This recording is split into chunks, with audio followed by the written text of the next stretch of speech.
not finished that job yet. I've just had to come out to the van because the customer is doing my head in.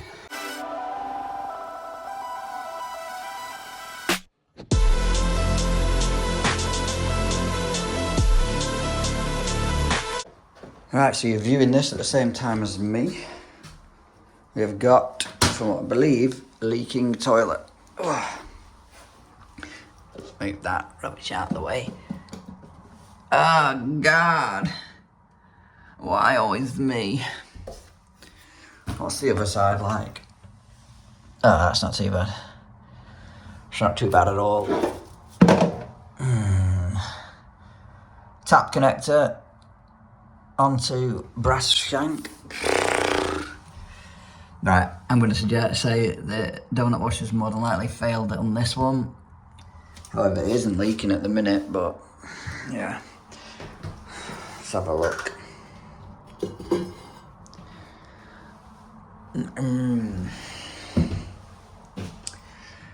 Yes, I see silicone.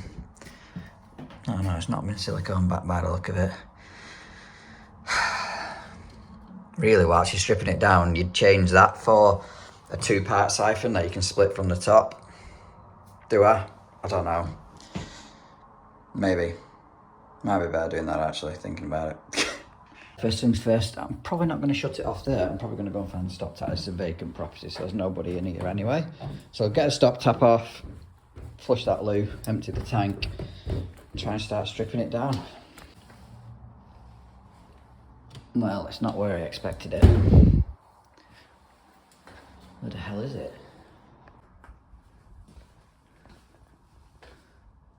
Mr. Stop Tap, where are you? Why do I have a feeling it's going to be in here, which has all been painted and sealed in. Oh, grim, looks like I'm turning the ball fix off. Pray for Dan.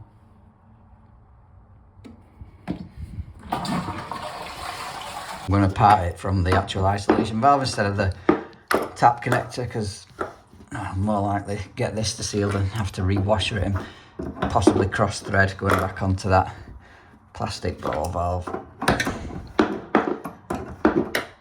So obviously I've undone it off there, if it's going to focus. That wing nut and washers come off nice and easy. This one could be a bit of a pain. I've not soaked it in WD-40 yet or anything like that. Oh my God, yeah. Oh, no. Is it just gonna spin? Let's see what happens. Oh, it's just all turning. No. Might have to cut that off. At least it's accessible. Could have been worse, could have been on that side. So jobs like this is what makes plumbers run behind and sometimes run ahead of themselves, because I turned up to a toilet leak. Do you know what I mean? It could have been the tap connector, just a fibre washer, in and out, 10-15 minutes. But then you get stuff like this, rusted wing nuts that are going to take a little bit longer to make the system removable. You just never know what you're going to come up against. I've managed to slacken it off a little bit more by holding it with the grips here and spinning it. Ow! Spinning it with the adjustable. Now sometimes, because I've got one side off, you can actually lift that side up, or whichever side you got off, lift it up and then slide it that way. It might leave the wing nut in position. It all depends what type of bracket they've got on the bottom, but we'll try that. What's chances? Chances it didn't work. Back to cutting it off.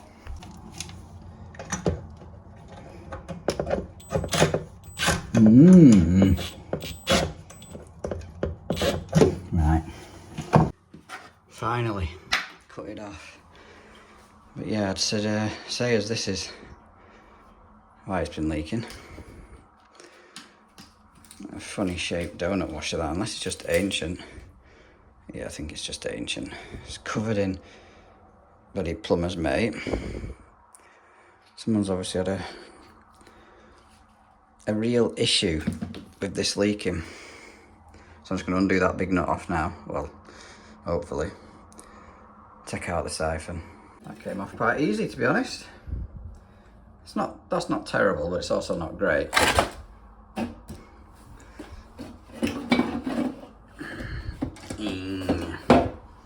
Nice.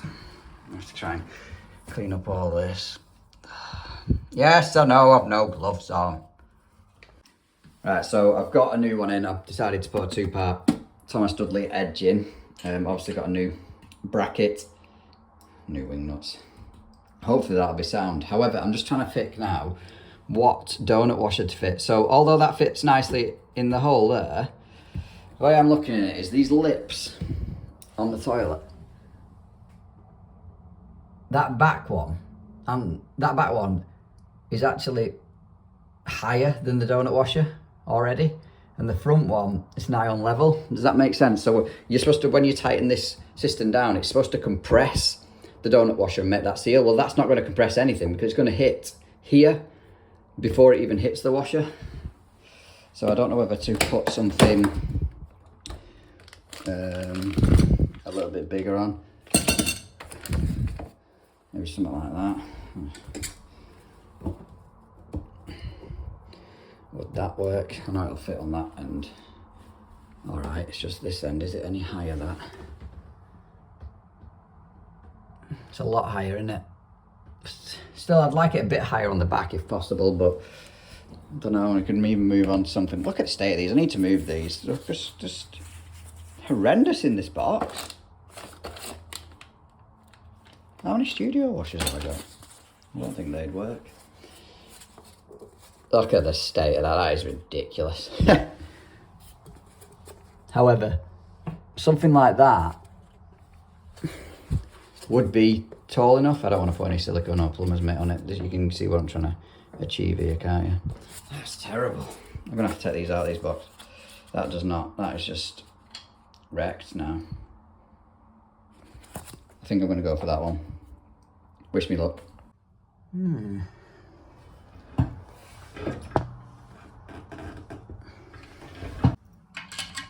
So there is quite a lot of sponging. I can feel the sponginess on it. So it has sat on the actual donut washer instead of the rim of the pan. So let's tighten that up and hope for the best. Right, I've got my towel at the ready. Let's see what happens.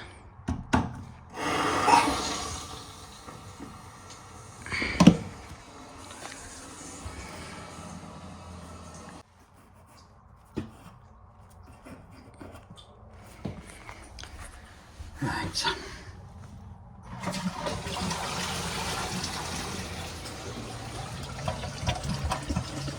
Just doing a few flushes now. No point in videoing that. You know what I'm going to be doing. So when you're adjusting these, the water line wants to finish at that little swiggle mark on there. So let's just pull it out. And you can lower it down. Oh, shove it. Lock her back in. That's a pair of instructions, that.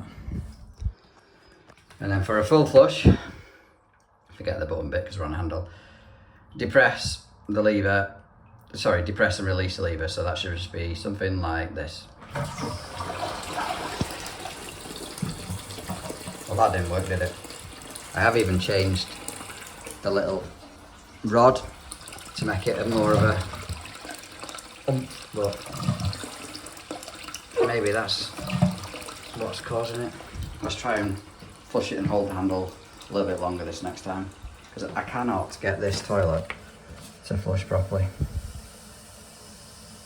You can alter the volumes and stuff by these little white caps in there, but so if they're all the caps are in, it's max flush volume in here, so that's nothing to do with it.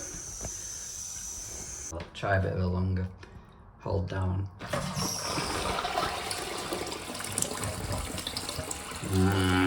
Meh. Try that all the way in. This is doing my head in. All the way down.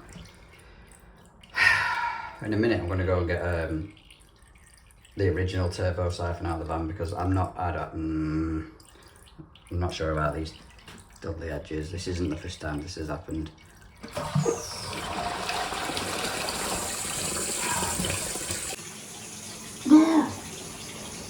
Breathe, Dan. Breathe. Right, so I don't think I had it high enough, the water level high enough, but we'll see. So I've raised it higher. I lifted that up a little bit. Oh. What? Right, so for those that didn't know, this stand part in the middle is the same on the old turbo as it is the new one. So let's see if this turbo will work instead, if I can get this bit in. As in, if there's enough room. Right, moment of truth.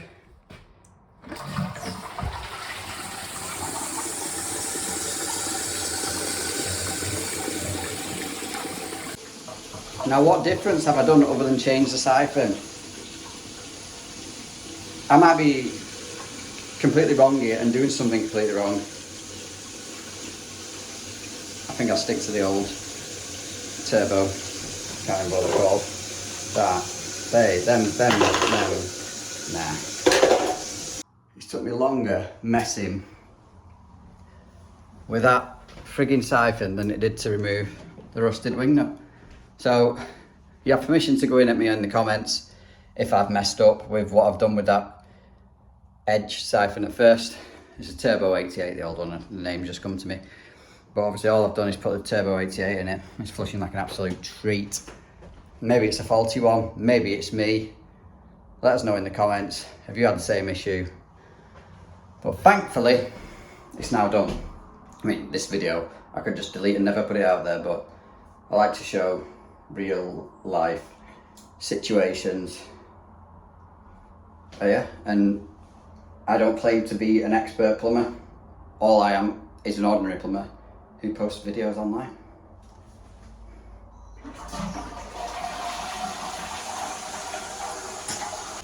Thank God. This next one is a Worcester Junior SI, I think it is. One of the originals. Standard efficiency boiler. I hate these boilers with an absolute passion. I think it's been on the video on YouTube before when I unblocked pressure gauge on it. Anyway, no heating, no hot water. The boards are quite common on these, but they're also very expensive, so I'm hoping it's not going to be like that. Well, I'm hoping it's not going to be that. Right, so I can hear the fan running. Obviously I've got the hot water tap running in a minute, and that's what we're getting. I should have reset. Right, so I've got it to the point where it sparks but doesn't light, so the next thing we're going to be looking at is the gas, is the pressure there?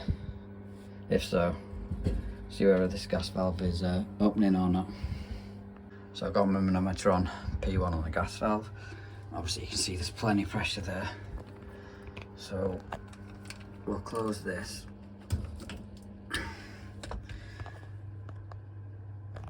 And we'll reset the boiler. It's a bit hit and miss, these buttons are a pain in the ass. Right, let's see what happens. Let's turn that off so you can see. As you're sparking,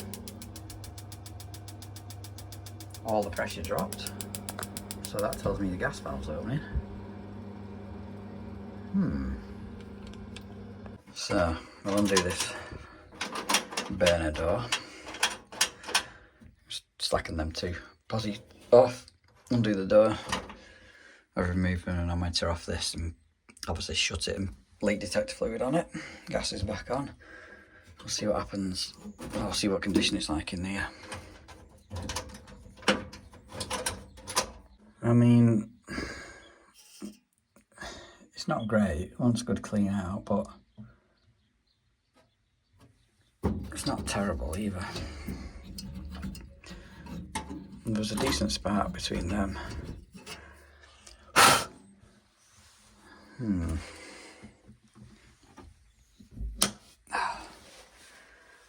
See what happens now. And the heat exchanger there is looking a bit blocked, but that's not going to cause it not to light.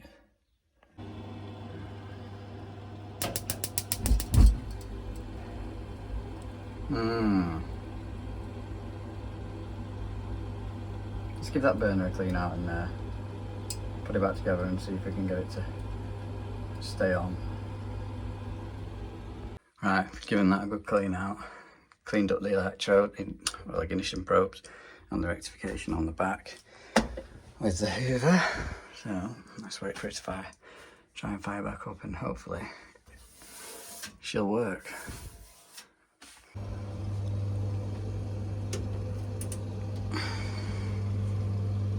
I mean, she didn't like it first time, but, well, I don't know why, but what? I don't know. It's lit now.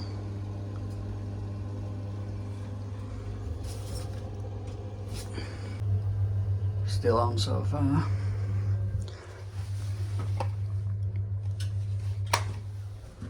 Right, let's see. Give it a few seconds to cool itself down, shut off, and we'll try it on hot water. Right, everything's off.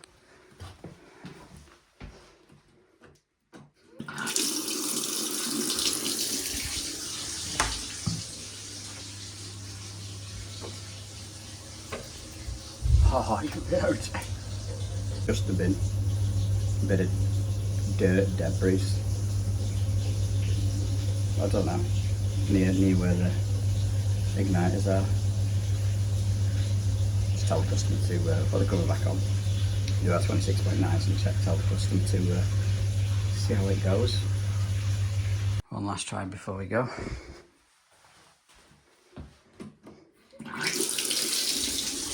Some people, this wouldn't have been a very interesting video, but I post stuff up like this. It's lit, by the way. Post stuff up like this for people who aren't confident on boiler repairs, because it shows what's going on in my mind as I'm trying to diagnose what the issue is. So I just hope it helps some people out.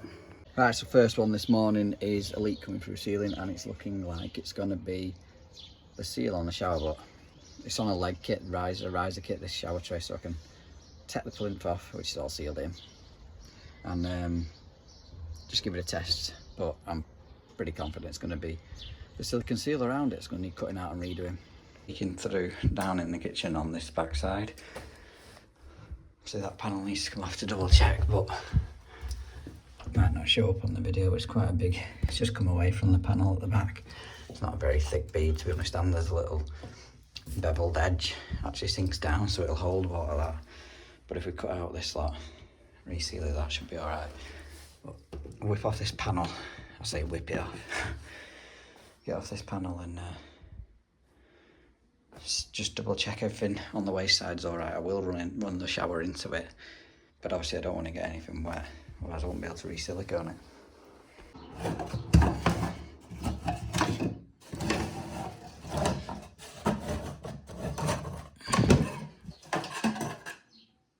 Terrible, that panel. It's obviously not made for this tray, hence why they put these little cutouts in it. Right.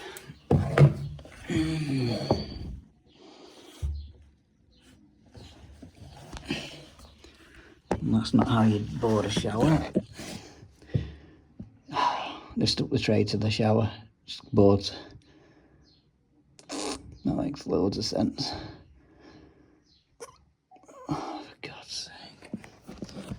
Yeah, you're supposed to put the tray and then board to it, not put the boards on then put the tray in.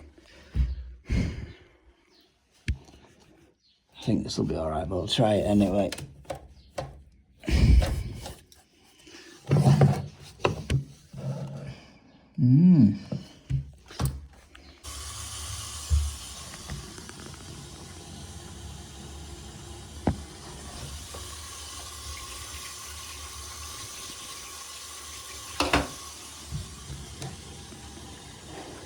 Looking good so far, that. Definitely going to be that seal.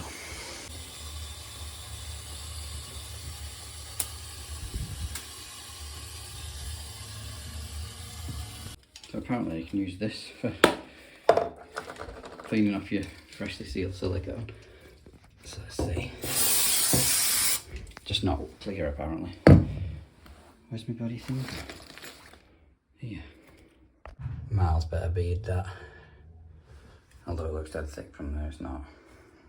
But obviously I don't want that bevel edge where the water gets a chance to sit And it needs to be big enough so it doesn't come off. I just need to run my finger over it a little bit now and make sure it's all pressed in. I've not finished that job yet. I've just had to come out to the van because the customer is doing my head in. I'm trying to silicone up, right? Everybody knows, whoever's watched this channel long enough knows that I'm not the best at it. And it takes a lot of concentration. Without somebody watching, literally his head, it must be here, asking questions about why the shower gurgles, why there's water in the trap of the shower, what pipes they're connected to, yada, yada, yada.